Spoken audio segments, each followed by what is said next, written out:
Hey, Megan. Hey. Hey, everyone, and welcome to the Fantasy Fiends podcast. Megan just hopped in, and we are going to have a very interesting and amazing and grateful episode because today we are talking about the unsung heroes. And am I the only one who can hear myself? No, I can hear you echoing too. Okay, yeah. Hello, testing. Anyway, so I am here with Megan Haskell. I'm hoping I'm saying that right. Well, Haskell. Haskell. Yeah, I apologize. You're trying Brandon Barr, Jonathan Yanez. I have it written down. Yanez. And Andy Peliquin, who we all know and love. So I want to give a big Fantasy Themes hug to all these awesome authors. Hello, everyone. Hello. Hi. So Andy, should we fix this thing? Yes, the Fantasy Fiends podcast is already derailed. With technical difficulties. I can edit this part out.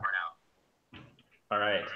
I have like a picture of me like with my shirt off like this, and it says "will be continued in a minute." You know, like hang in there.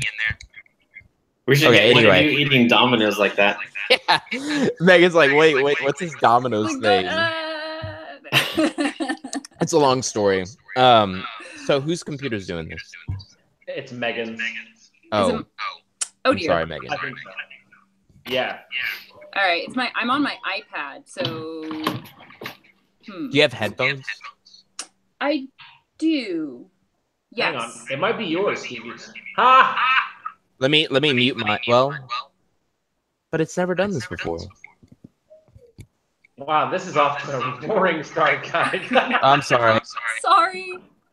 Let me try going and getting my headphones. I will be back momentarily. Okay, sorry about that. Yeah. Do you want me so to, like, get off and then get back on, or just leave it hanging? Yeah, or you can off mute it. and then click the link again. Okay. All right. Testing 1, 2, 3. Testing. Yeah, it's good now. Yeah, it was Megan. Anyway, Andy, do you want to start with talking about one cool thing each of us did this week, or skip that? No, yeah, let's do it. Let's talk about our cool thing for the week. I didn't really have anything cool this week, so skip to you guys. Me. Okay, so cool thing that happened to me this week is so in Austin, Texas, we actually have a surf park. And I learned to surf when I was 15 with one of my first serious girlfriends who basically threw me in the water and just left me. And I was like, I guess I got to learn how to surf all by myself.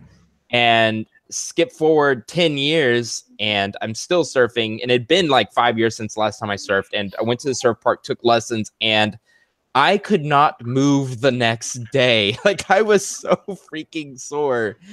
But I caught over 50 waves. It makes the perfect wave every 20 seconds. You can look it up. It's inlandsurfpark.com. And so every 20 seconds they create this perfect wave. And it was one of the happiest days of my life. I mean, I went for lessons and then just skipped everybody else wasn't doing, they were beginners. So I just went off on my own and did my own thing, and lots of fun. So yeah, surfing in Austin, Texas is a thing. So that was a cool thing that happened to me this week. It took a break from riding and actually, did another one of my passions, which was surfing. So, and now What's up?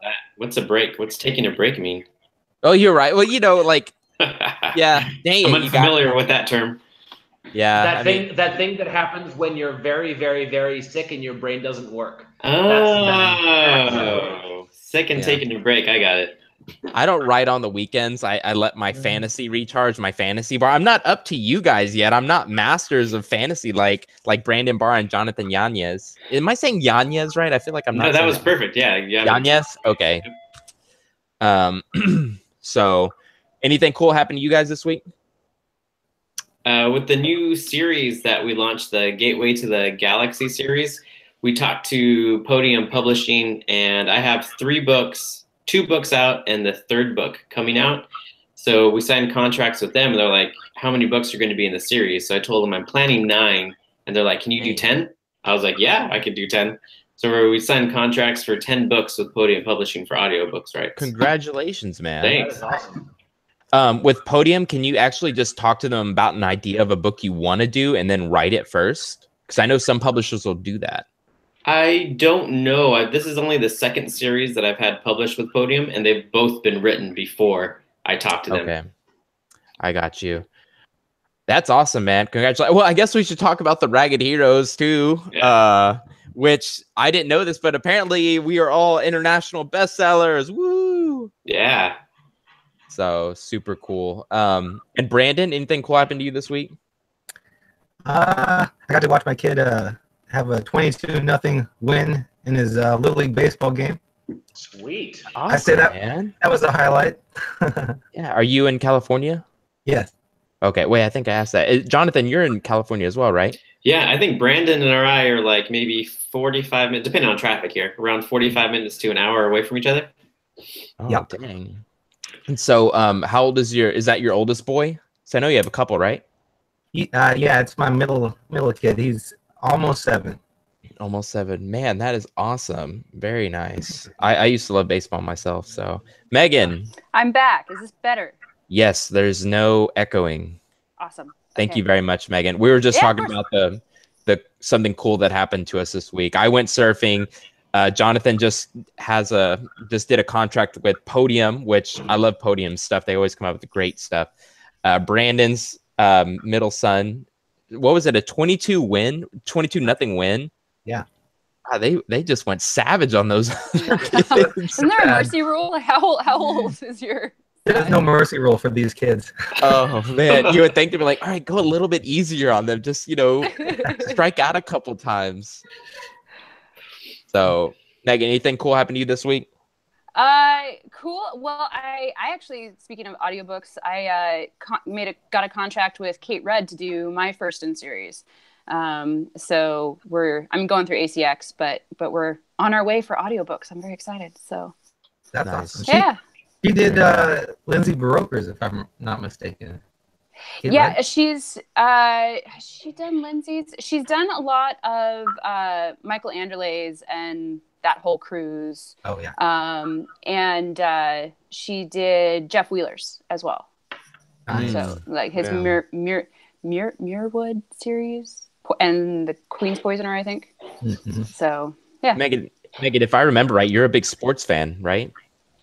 Are you seeing me? Well, I just remember SC football.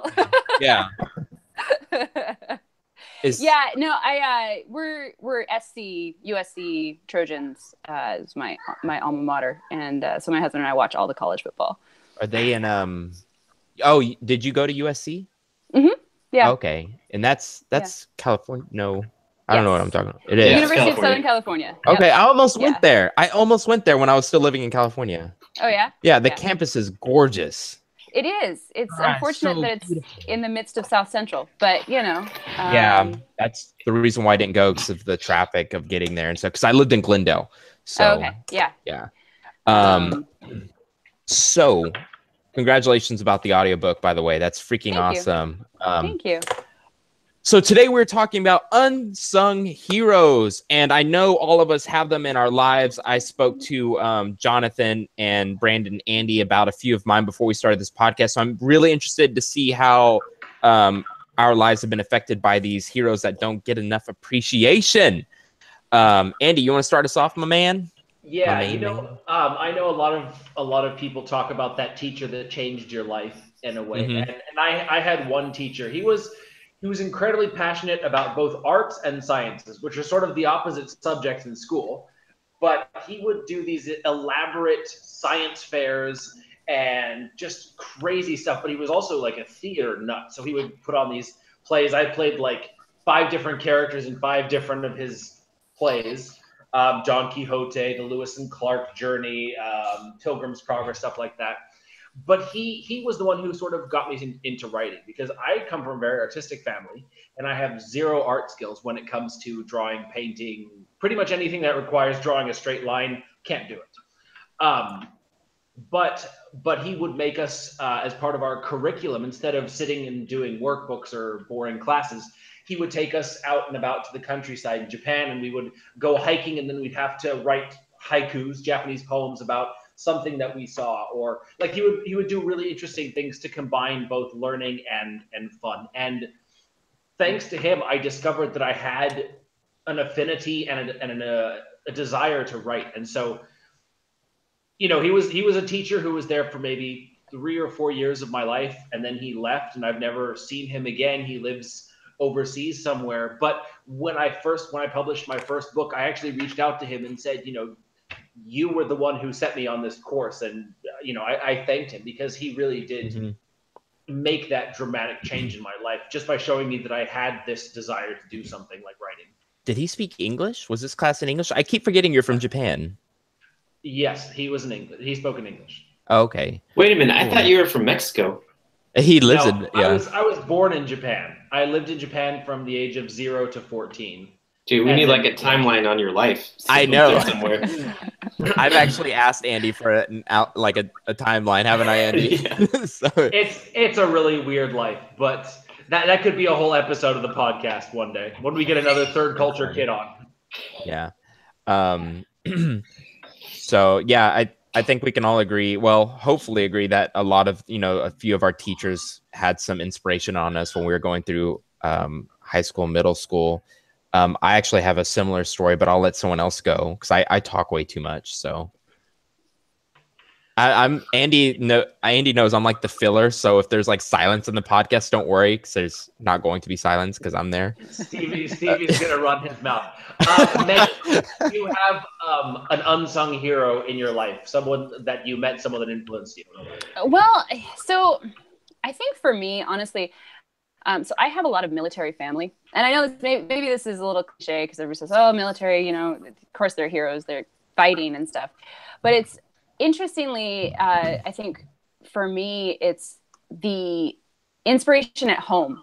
When these veterans come back from service and they're helping out, whether that's through American Legion or different service organizations or at the VA hospital. My dad was actually in the Navy. And so I grew up kind of not a full Navy brat, because by the time I was really aware, he was in the reserves. And so we weren't moving around quite so much anymore.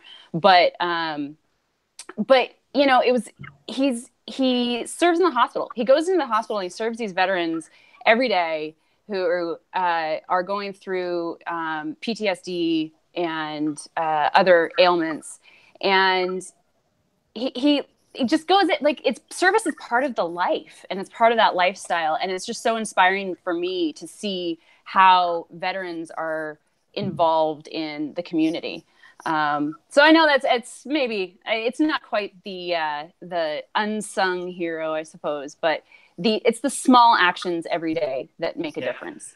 I'd call it the unsung heroism. You've got the people, the military, the cops, the ones who put themselves in the line of fire. They serve, and there's always it's people respect that. But then they leave they take off the badge, they take off the uniform, and then they go home and they do amazing things. Like I read this story about this cop who found out that this family, he caught the mom shoplifting or something. And so after a shift, he went and he bought a bunch of groceries and brought it to their house. And it had nothing to do with his police service, but it was just the gesture of a genuinely good human being. And that was more heroic to so many people than the fact that he was protecting the city. Right. Exactly.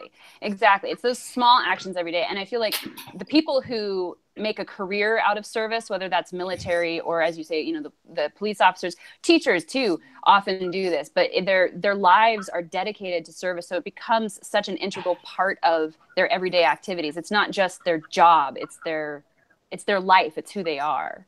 And that's really inspiring to me. It's seeing those small opportunities where you can help and then not hesitating to do it.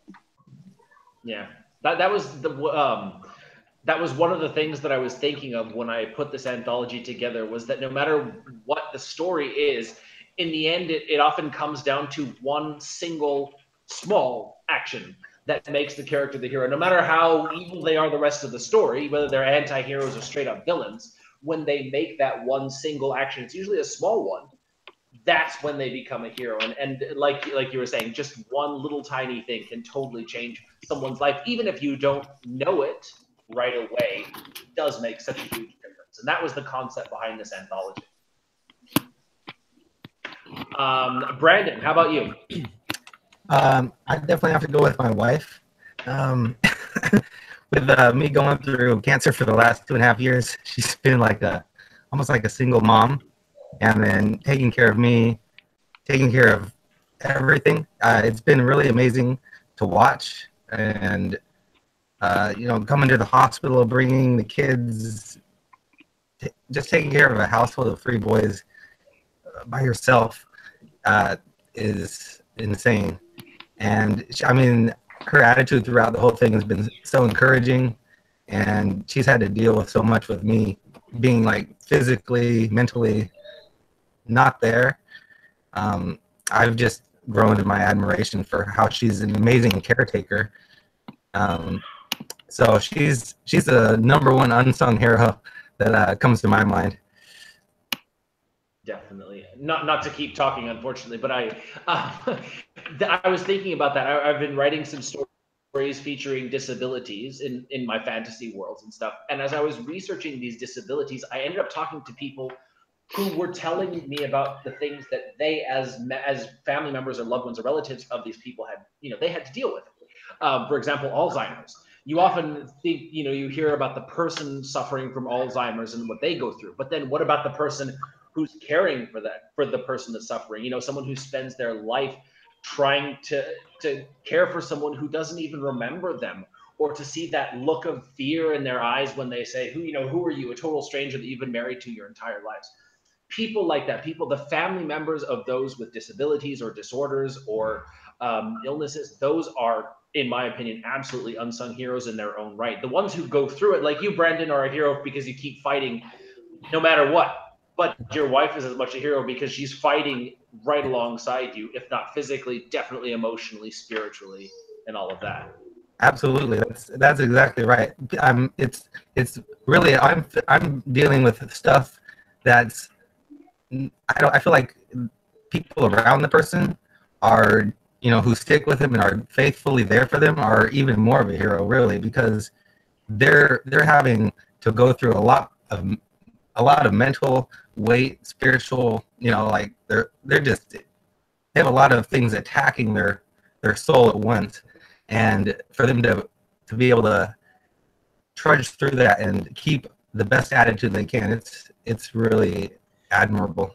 Your speech that you did, I think it was at 20 books 50K, was really inspiring to me. And whenever when there are days where I just I'll just write 2,000 words today because I'm tired, I'll think, well, what would Brandon do? And I actually do think this. I actually thought this the other day after my surfing when I was like, I could barely move. It's like, what the heck would Brandon do? He'd do it. I'm going to do it too. I know that's weird, but I just wanted to let you know that was a very inspiring speech. We can get some bracelets made. What WWBBD? Yeah. What would Brandon Barr do? Definitely. And okay, and Jonathan? Yeah, you guys actually stole mine because I was going to say Brandon Barr too. So I've been getting ready for a silent launch, like fast release. So I was just cranking, right? Like I would write the end on book 1, then start editing the same day. I'm not saying this as a joke. I'm not proud of it. I would miss showers. I'm like, I don't really need to shower today. I get like another 1,000 words in, so take a shower. Like every other day is fine, right? Like I didn't work out today.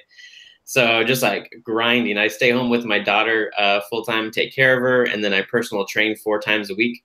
So it means I'd wake up sometimes like at 5 a.m., get in a couple hours, hang out with my daughter. She goes to nap at 12. So then from 12 to 2, I would write some more. And then I would have like a personal training session after my wife gets home to watch her. And then I would write until like midnight. So just like grinding these books out, just like cranking. So I kept on telling myself, I just need to get 3 in the bag.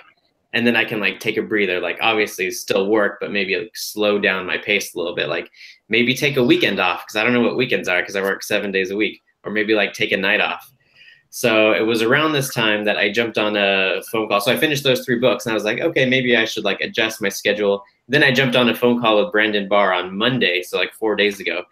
And this guy, with everything that he's been through, never once did he say he felt sorry for himself. Never once was it like, oh, it was me. Like he was just trying to figure out like how he could continue to work just as hard as he did before, even though he's still recovering. So after I had that conversation with Brandon Barr, I'm like, what am I doing with my life? No, definitely. So in that time, in those 4 days since Monday, I finished my Reader's Magnet that I'm going to put out for free. And I'm working on the 4th book in the series, and the Podium deal came through and all that stuff. So definitely Brandon Barr, like people who don't feel sorry for themselves, who take what's given to them and know that everything happens for a reason and just keep on pushing forward. Definitely. Very well said. Definitely agreed. Andy, me? Jonathan, I just have to say I've skipped out on several showers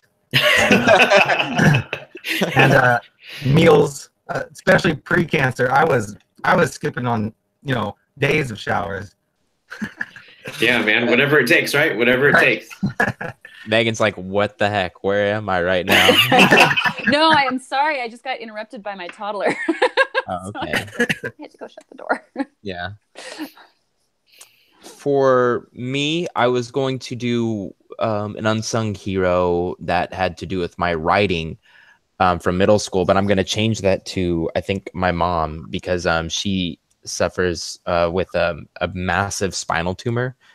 And it's been that way since I was little. And it got to the point where when I was growing up and I would see girls in middle school and elementary school, and they were like jumping around and running, I was like, how can they do this? I didn't think women could do that sort of thing, because I grew up with a mom who couldn't, had to be sitting down 24/7, and, she couldn't move. And today it really, really, came to my attention that we rescued this dog that was being not fed or watered at this ranch, and we stole him, and he was like skin and bones. And my mom, who should have been in bed, with her back, wanted to make sure that she was going to the veterinary office to make sure that this dog's heartworms got taken care of. And we were doing this at 6 o'clock in the morning. I was just like, wow, this is a really strong person. And it was this person and also the rest of my family who said, you know what, Stevie, you should become a full-time fantasy author. We see the passion in your eyes when you write. And none of this goes with my degree. And one second.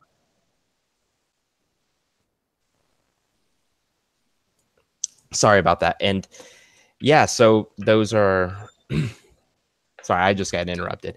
And yeah, I know a lot of people don't have supportive families. So definitely I would say my family is just a group of unsung heroes, because they always put aside what they're doing to listen about what I'm doing with my fantasy.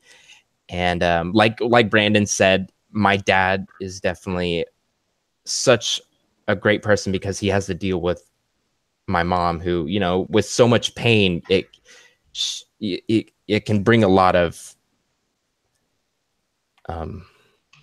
strain to the relationship. Yeah, it can, and it's hard, but it's a blessing in disguise, because I grew up to be a very patient person. So yeah, my parents, my brother, and my brother's girlfriend have been amazing people in my life.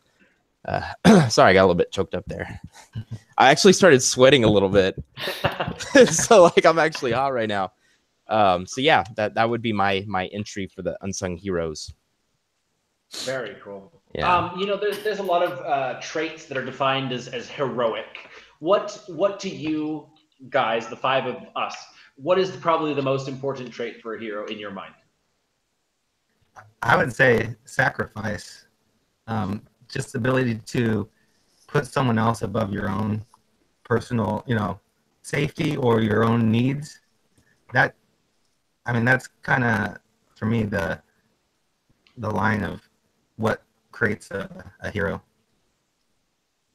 I think I'd add to that too, is making the tough choices. It's sacrifice, but it's also choosing the harder path when the harder path is the right path. Even if that does mean, you're hurting yourself to save someone else, or, you're making that tough choice, regardless of the outcome or the consequence to yourself.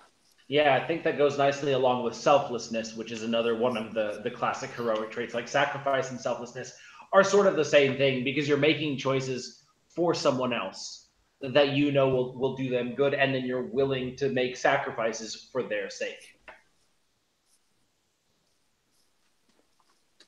I was okay, sorry. I was going to say somebody who never gives up, who keeps on going despite it. And as authors, I feel like we can relate to that because I don't know about everybody else, but I know on my very first book, I took 100 no's because I was traditionally published for my first series. So I would send out queries like in batches of 20, and I would just get rejections just like every day. And I told myself there's either I'm going to quit because I don't want it bad enough, or it's just eventually going to happen because I'm not going to give up. So just got to keep on doing whatever you're doing. If you really want it, just got to keep on going. Persistence. Grit. I like the word grit because it's sort of perfect for fantasy. You know, it can be a little bit grim and gritty. Grit. Mm-hmm. It's a good word for that. I love the word persistence too. Has anybody read Think and Grow Rich by Napoleon Hill? No. Oh, I highly recommend it. But a big part of it is persistence, and yeah, that a lot of success could have been found, but people quit just before they didn't know, but they were about to reach that gold. And that's a story where this guy actually stopped drilling 2 feet above a gold vein, which would have made him a millionaire. And that's a true story. So I love persistence, and I always think about that story whenever. And Brandon Barr, when I'm like, I don't want to write today, you know, I want to sleep and watch some anime or something. I'm not a weeaboo though. But I was gonna say selflessness as well. Yeah. So Andy already stole mine. Andy, was that yours? Yeah, that was mine. But another one that is sort of tied into determination is passion. I know a lot of us authors, we love our stories. You know, we can talk for hours about the world we've created, or the characters, or the effort that we've put into learning to write, or just everything about the art. We love it. And when you write with passion, it shows. When you write as a formula, it also shows, but then you can infuse passion into it. But passion, like Stevie said, his family was like, we see the passion in your eyes. I've had people tell me, oh man, I'm not a fantasy reader, but you spent 15 minutes telling me the story that you totally sold me on it, because I love talking about my story. I love talking about these kind of things. And that passion is what resonates with people so much more often than even expertise or age. You know, I'm a high school graduate with no formal education. You know, but I can just talk about what I love. I can just write what I love, and people feel that, and they're like, oh, you know, that's what we connected with, even if I'm not an expert on anything beyond how to cultivate a gorgeous beard. But you know, passion is something. It's something that a lot of people relate to art, but it's also something that drives heroes in their quest. I know that Stevie's one of his top favorite books is Kings of the Wild. And I read that book because of Stevie. And the thing that stood out to me most of the whole story is one of the characters is so passionate about believing that there's this creature called the owl bear. And evidence, there's never been any sightings of it before. It's impossible for it to exist. But this character believes it with so much passion. And then when it eventually happens, it's like payoff. And when I read that, I was like, oh, I want to do that. I want to give my supporting characters their own passionate things, you know, their own personal quests beyond, you know, the fact that, okay, we need to defeat the enemy, but we need to defeat the enemy and the guy, sort of like in Zombieland, how Woody Harrelson's character is searching for Twinkies. It's also about survival. It's about friends. It's all about that. But it's this guy's quest for Twinkies, and it made it so much more entertaining. And just that passion for things is the kind of thing that make these characters come alive. Yeah, I think another big reason why I think I have a man crush on Nicholas Eames, the author of that book. He's got the classic start to becoming an author. I think he was a waiter, and then he met Sebastien de Castiel. Do you guys know that guy? He met him at his restaurant. It was like, I have a manuscript in my car. Why don't you take it and read it? And then got published through, what was it, Orbit? Because of Sebastien de Castiel. So this is such a great story, how the universe works. And that's what we were talking about with Jonathan and Brandon. And Brandon, don't you agree that we all have a destiny, and that everything has a purpose in life? Is that what you're saying? I think I think the world's full of purpose. I mean, yeah, like I mean, the world when there's purpose to things what we do, and you know, we're going somewhere. It gives you passion and it gives you something to really live for. So. Yeah, I could agree with it. I think if I lived by the belief that everything was random, that a lot of my my drive would fade away. That's just me, because I'm a big believer in that we are the creators of our destinies. And anyway, I could go off on a spiel. Andy knows I'm the king of tangents. So Andy, is this a good time to do the commercial break? Yes, commercial break. Okay, because I will be the first to forget about this. And okay, and so should I tone down the voice, or did you like my commercial voice? Well, we'll try it again, and we can see what our guests think about your commercial voice. Okay. This episode is brought to you by Dark Rise by M.L. Spencer. Darian Launchlin betrayed his allegiance to the Wren when he sold his soul to the god of chaos. Now the unthinkable has occurred. War between Malachar and the Wren looms on the horizon. As Darian prepares to lead an invasion against his former homeland, he struggles to unite a diverse people who still view him as the enemy. With the help of Azar, he embarks on a series of trials that will forge him into the battle mage his people desperately need him to be. But will the price of becoming a weapon be the last of his humanity? Our choices define our destiny. Dark Side by M.L. Spencer. Read for free right now on Kindle and on Amazon Kindle Unlimited, and find out more about the epic fantasy worlds of author M.L. Spencer at mlspencerfiction.com. That's mlspencerfiction.com. Prepare for morally gray heroes, page-turning action, and mind-boggling plot twists. Now, back to our originally aired episode.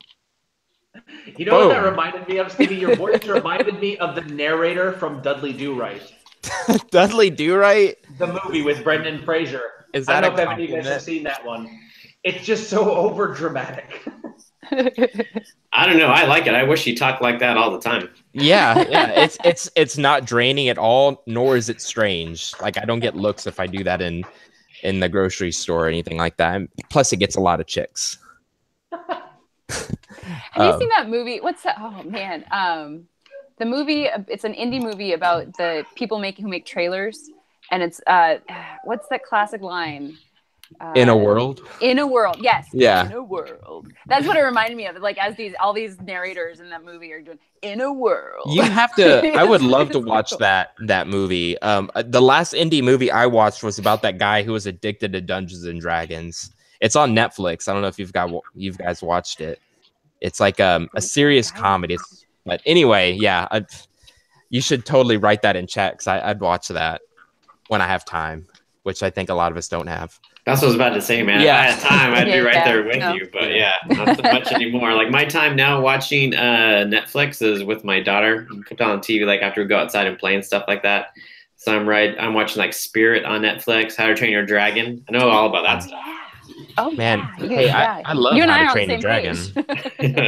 yeah. Have you watched Spirit on Netflix? The one with the horse? Yeah. Oh yeah, the new seasons and 6 new episodes just dropped a few weeks ago. I've already watched them like 2 or 3 times. Yeah. Spirit and dragons and yep. Mm-hmm. I feel like my girls are currently watching Nut Job downstairs. Oh, nice. Yeah. I feel like I need to go out to Austin, Texas, and like have a child so I can get along with everybody here. I think I'm the only one without kids. Am I right? But I'm also 25. So in Austin or on the podcast? I wish it was that kind of. Wait, no, I don't wish it was that kind of podcast. The way you structured your sentence, Stevie, it made it like I need to go out to Austin because everybody here doesn't have kids. Like I meant go to Austin and find a woman who would have a child with me.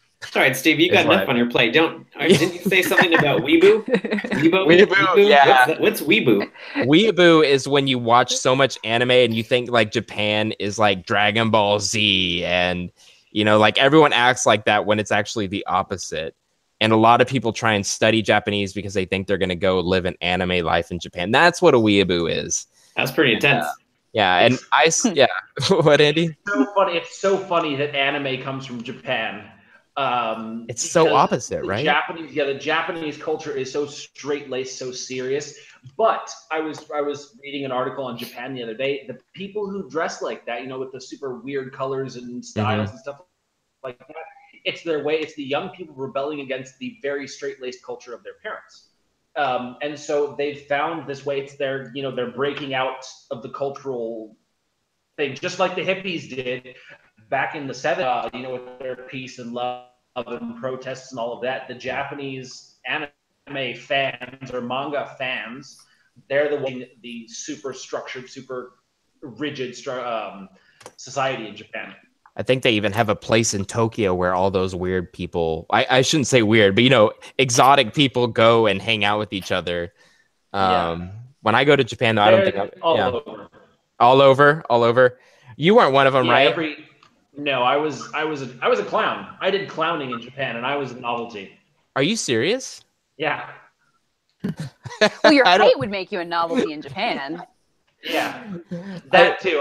But then even as a kid, you were taller than most of them. I've been seeing over people's heads since I was about 12. Yeah. No, I was able to go visit Japan once in high school, and just being the white girl in this, because I was in a relatively small town outside of Osaka, and being the white girl, I got literally points and stares as people were, as I was walking around town and whatnot. But no, I remember like watching TV and just being shocked at what was on the TV, and meeting these people who were very, and the bowing and the very formal, and then watching what they had watched on TV. I was like, oh my God. But, Did you enjoy it? Japanese I loved shows. it. Yeah. Oh my God. Yeah. Crazy. Yeah, I've seen some of that stuff. As Andy knows, I actually study Japanese 45 minutes a day. I do it religiously, like my writing. And one of the kanjis is a mountain. It's either Yama or San, and I always picture Andy because he's like a mountain. So I always think, oh, it's Yama-san, Andy Peliquin. So I think about you off the air too, Andy. Don't worry. Okay, that was weird. That's not weird, Stevie. That was unsettling. I apologize, everybody. Should we go ahead and get to the reading today? Yes, we should. Okay. So I have to apologize because I was frantically trying to get to this call, and I had expected to be able to use my computer to pull up the reading, and my internet on my computer is not working. Oh, so, no. Yeah, I don't know if there's another way I can pull it up while still staying on the air, but yeah. So, have you tried getting out of Google Hangouts on your iPad? Let me see. Tell me if you can still see me. Okay. Can you still see me? We can hear you, which is fine, right? Yeah, I mean, I can hear you. So if you can hear me, I suppose that's it works okay. out then. Okay, so let me see if I can do this.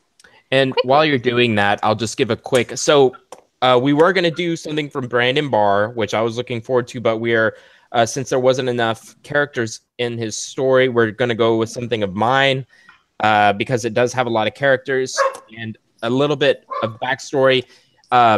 Whips, Toothpicks, and Doorstoppers was apparently it's a spaghetti western, which sorry guys, sorry. No, you're fine, no big deal. Okay.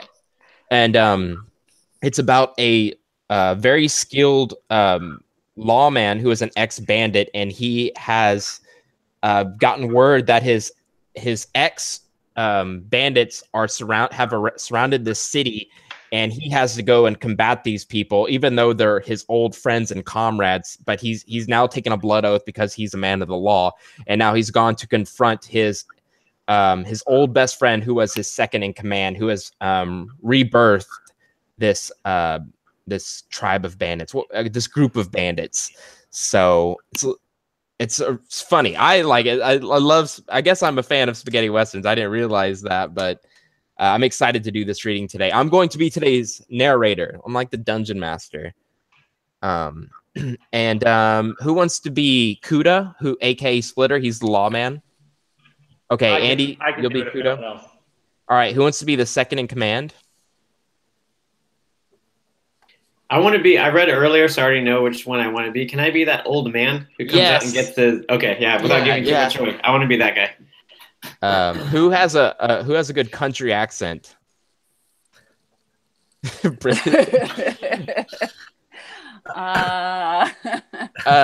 Eddie, we're all Californians here, right? Yeah. Stevie, maybe you should let them narrate, and you should read Titan. Okay, I'll read Titan. Megan, do you want to narrate? Sure. And Andy, who was the other person? I think there was another random character that comes in later. Jonathan, you read it recently. Do you know who it is? Or maybe this just has 4 parts. I think there's only 4 parts from what I remember. I'll just listen. Okay, are you sure? I'm sorry, Brandon. It's okay. Okay. All right, we ready to go? Okay, so one question for the narrator. So I'm reading anything that's not a quote, yes? Yes, and you say he said, she said. He said, she said, all that. Yeah, all right, okay, exactly. just checking. All right, perfect. Okay, so I'm going to start. Well, I'll be a son of a bitch, exclaimed the leader of the Desolators as he hopped off his chulo and walked towards Kuda, his hand extended.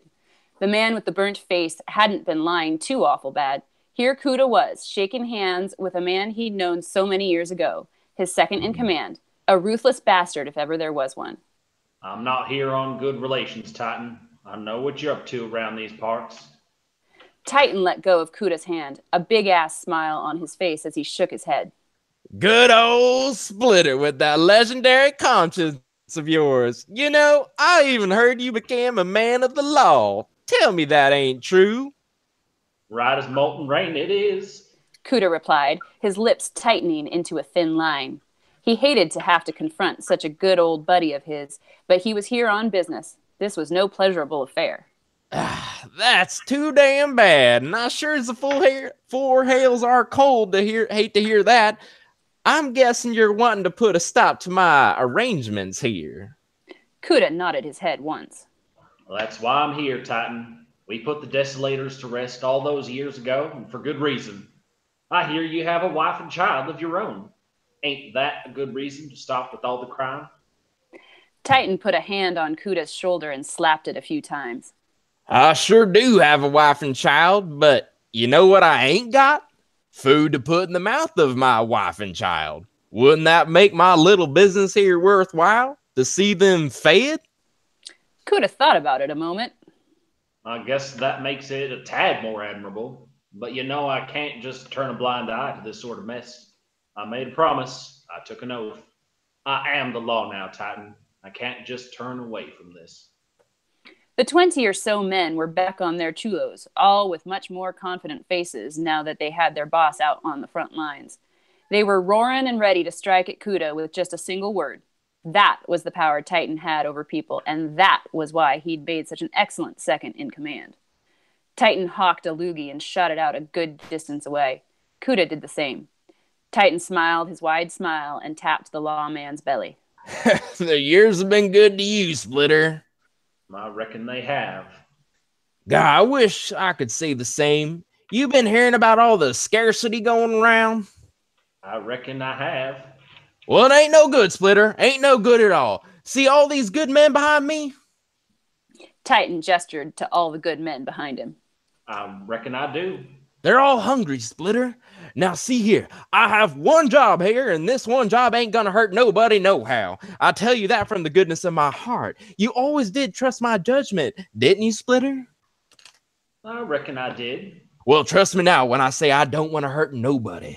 I just want that damn precious gem, and me and my associates will hit the old ashy trail. And judging by the looks of the town, I'd say they haven't even cashed in on the damn thing. That's a waste of money, ain't it, Splitter? Don't you think that could put bread in my little girl's tummy?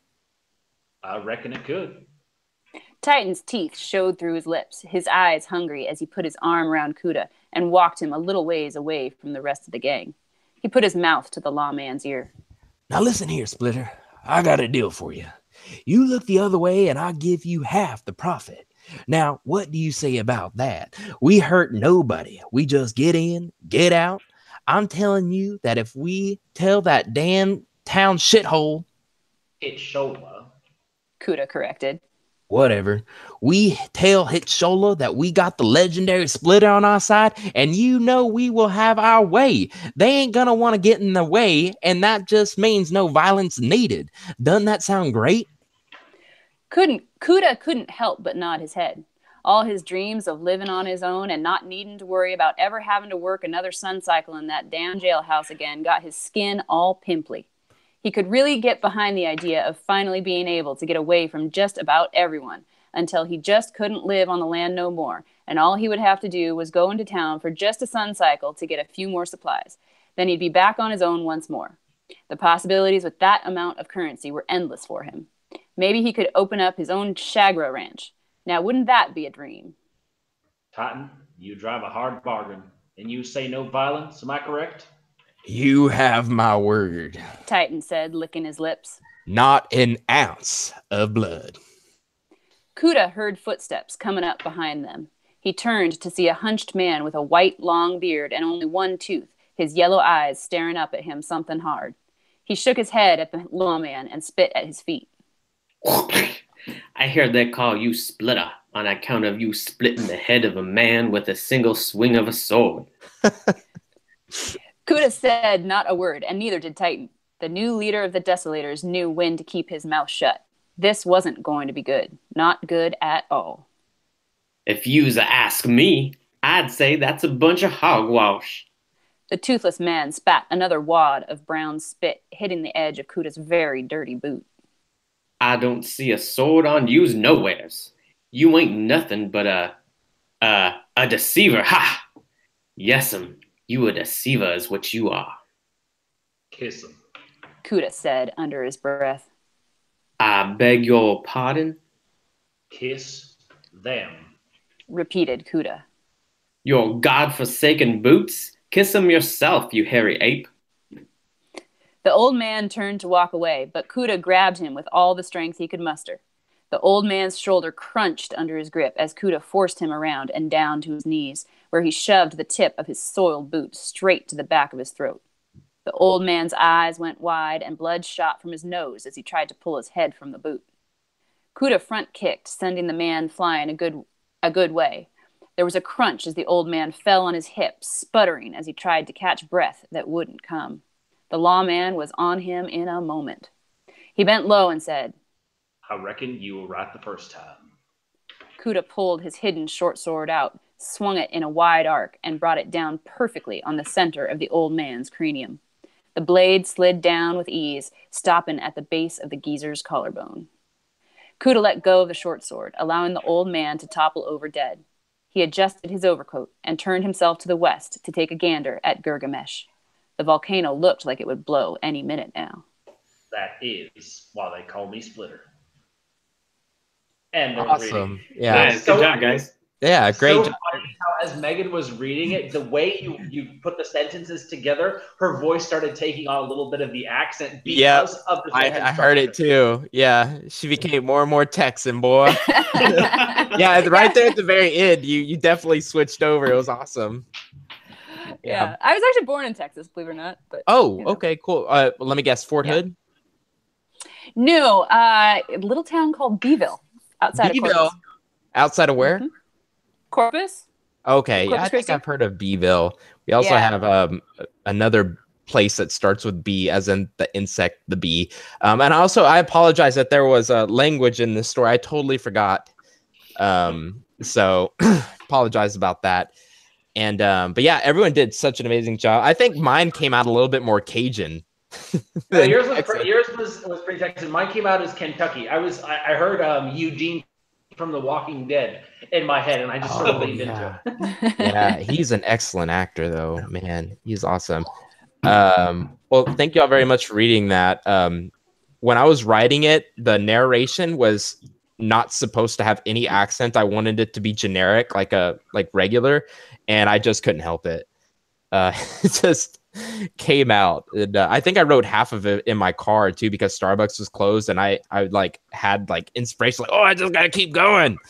So, dude, props to you for writing all those, taking the time to put in all the punctuation correctly when you're saying and misspelling words on purpose. Thanks, I man. intentionally don't do that for a reason because I know it would slow down my writing. So I'm like, this guy talked with a drawl, and this guy had an accent, but I don't take like the time to go back in the dialogue and then change all those words. So good job.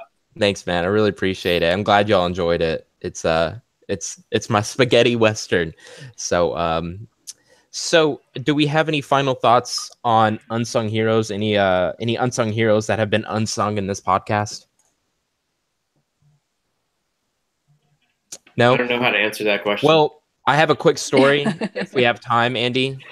Yeah, go for it. It was just so my old English teacher when I went to Catholic school through my freshman year in high school, and this nun got a hold of one of my short stories, and I'd asked the teacher, "Can I write anything?" And she was like, "Yes." And I asked her a second time, "Can I write anything?" She's like, "Yes, Stevie, yes, you can." I was like, "Okay."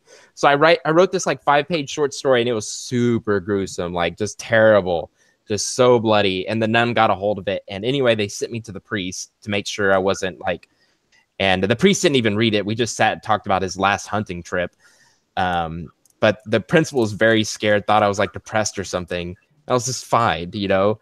And anyway, the English teacher of that class came up to me and she said, "You know, I read your story." And I said, "Yeah, I know. I got in trouble for it." And she goes, "No, don't listen to what they said. Just keep going. Keep writing, never give up. Don't listen to what they say, and don't tell them I said this either." So yeah, in the front of the 4 territories, you'll see like she is a big dedicator, and she actually lives really close to where I live now. So I went and talked to her, and she remembered me exactly how I was. She knew my personality, and like I thought she was gonna have a heart attack when I handed her my novel. So with her name in the front of it. So that's one of my greatest unsung heroes stories. Her name was Miss Oshevsky, and she's amazing. That's so funny. I wish I could have been there as like a fly on the wall when they sent you to the priest's office. They thought they probably had to like exorcise demons from you or something. They actually brought the religion teacher out, and I had a nun and a religion teacher actually waving their fingers in my face and telling me I wasn't going to be able to go on the 8th grade field trip to SeaWorld. And so it was so bad that the people who were around me when I wrote this story also went to the principal's office. That's how serious it was. You should definitely work that into a story somehow. That's a good thing for a story. Right. Yeah, Catholic schools, man. It was rough. It was rough.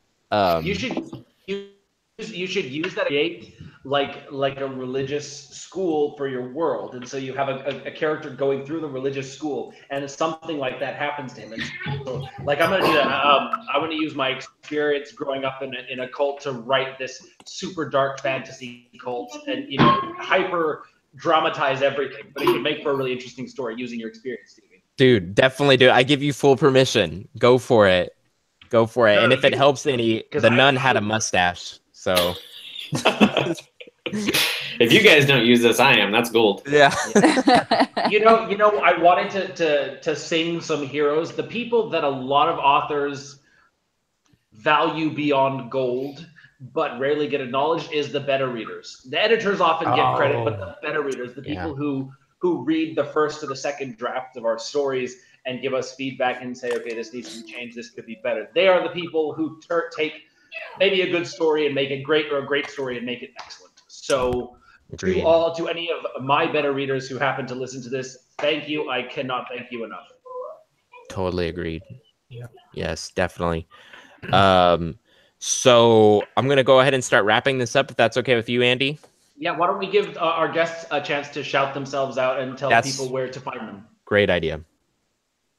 Starting with Brandon. Yes. All right. Well, Brandon Barr. You can find me at brandonbarr.com, and all my newsletter, Facebook links should all be there. And it was fun hanging out here. Yes. Thank you very much, Brandon. Really appreciate you coming on. Back. Yeah. Been too long. All right, Jonathan. You can find me at jonathan-yanez.com. My last name's Yanez. And then also on Facebook, like I don't have like a separate profile for like fellow readers or authors or stuff like that. So I'm friends with fans and everybody there. I have a Facebook page, but yeah, feel free to friend me and we can talk all things books.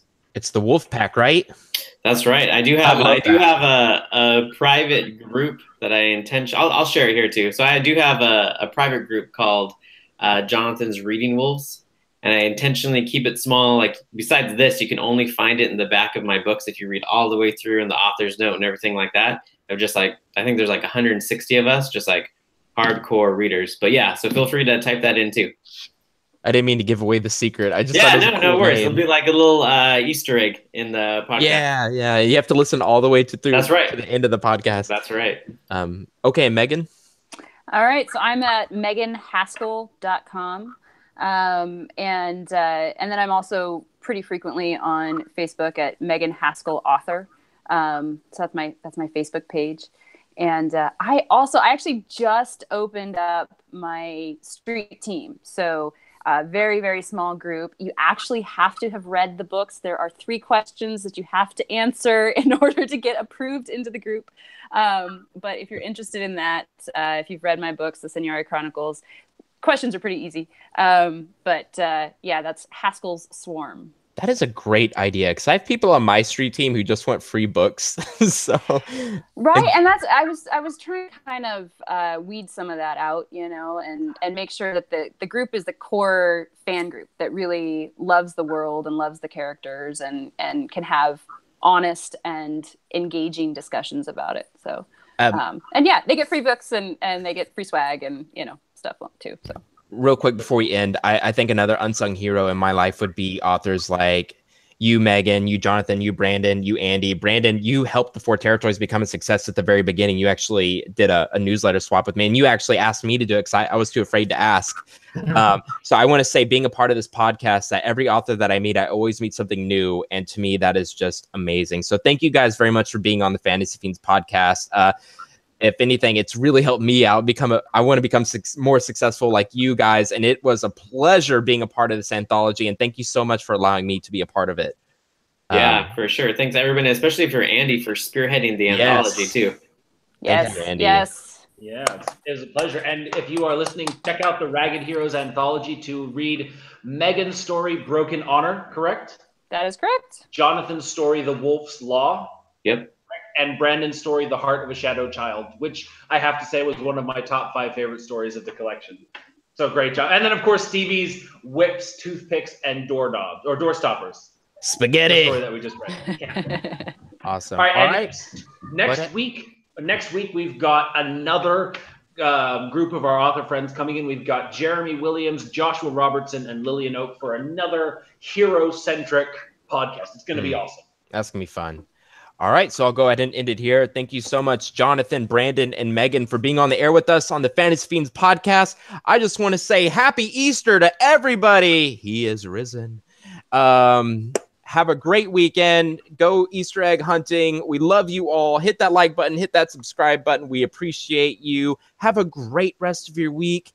And we'll see you next week on another fantastical episode of the Fantasy Fiends podcast. Good night.